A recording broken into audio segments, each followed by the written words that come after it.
The dust in the settlement didn't just settle on the boots. It had a way of weighting down a man's spirit. For Frank, the wind blowing high prairie felt like a constant whisper of his own shortcomings. He stood on the porch of the livery stable, staring blankly at a broken wagon wheel, unable to find the drive to lift a wrench. Every passing remark from the townsfolk felt like a stone thrown his way. When the blacksmith muttered about fading sparks that never catch fire, Frank simply dropped his gaze. The weight of their low expectations became a comfortable excuse to stay completely still. Rosella found him there, wrapped in the quiet gloom of his own inaction. She didn't offer a pitying look or a grand speech about grit. Instead, she carried a simple earthenware pitcher and a clear glass, her expression thoughtful. "The world outside this porch is always going to be loud, Frank," she said, her voice a steady anchor in the midday heat. "But the noise only has power if you give it a place to sit. Come inside." In the kitchen of her modest cabin, she filled the glass to the absolute brim. The water tension bowed slightly over the rim, a fragile, trembling line.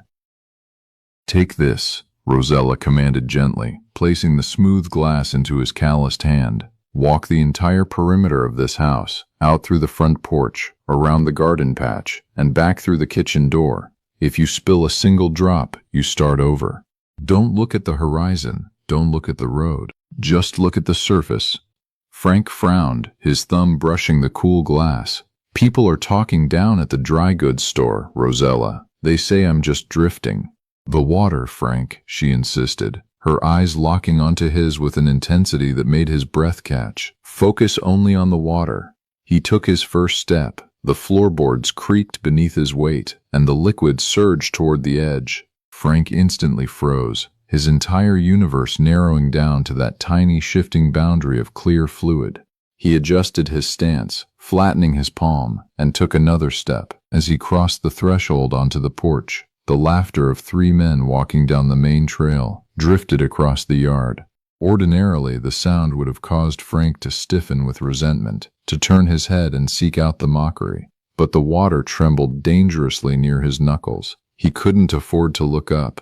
He didn't look up. He breathed through his nose, softened his knees, and moved with a slow, deliberate grace he didn't know he possessed. He rounded the corner of the cabin, navigating the uneven earth near the rows of squash and beans. A stray dog barked sharply near the fence line, but Frank's eyes remained fiercely locked on the glass. The outside world became nothing more than distant, unimportant static. For the first time in years, his mind was entirely quiet, poured completely into a single task. When he finally crossed back into the kitchen, his forearms were aching from the tension, but the rim of the glass was perfectly dry. He placed it on the wooden table with a hand that had grown remarkably steady. Rosella looked at the glass, then up at him, a soft smile breaking across her face. "Did you hear what the men on the trail were shouting?" Frank blinked, the realization washing over him like a sudden rainstorm on parched earth.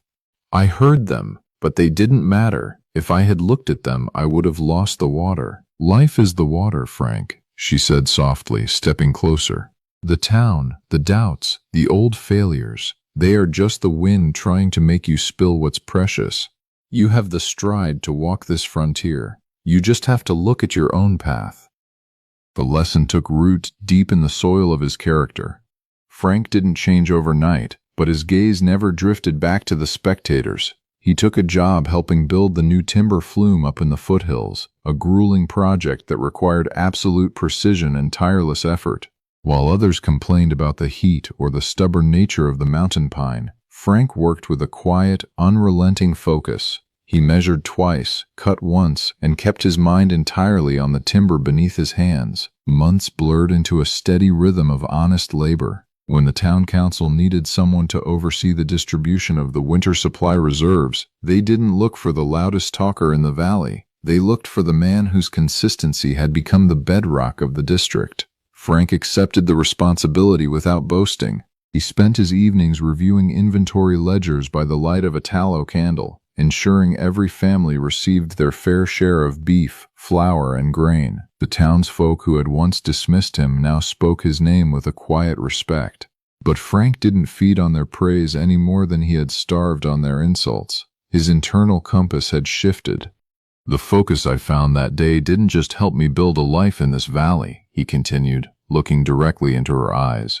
It showed me what truly matters. I've built something steady now, but it means nothing if I'm walking the path alone. I love you, Rosella. I have for a very long time. Will you do me the honor of becoming my wife and sharing the trail with me? Rosella looked down at the silver ring, then at the man holding it. The uncertainty that had once clouded his face was entirely gone, replaced by a deep, enduring warmth. A tear slipped down her cheek, reflecting the golden hues of the setting prairie sun. I didn't give you the focus, Frank, she whispered, leaning forward to press her forehead against his. I just reminded you it was already there, and there is no one else I would rather walk beside. He slipped the band onto her finger, the fit perfect and true, as the quiet evening settled over the frontier.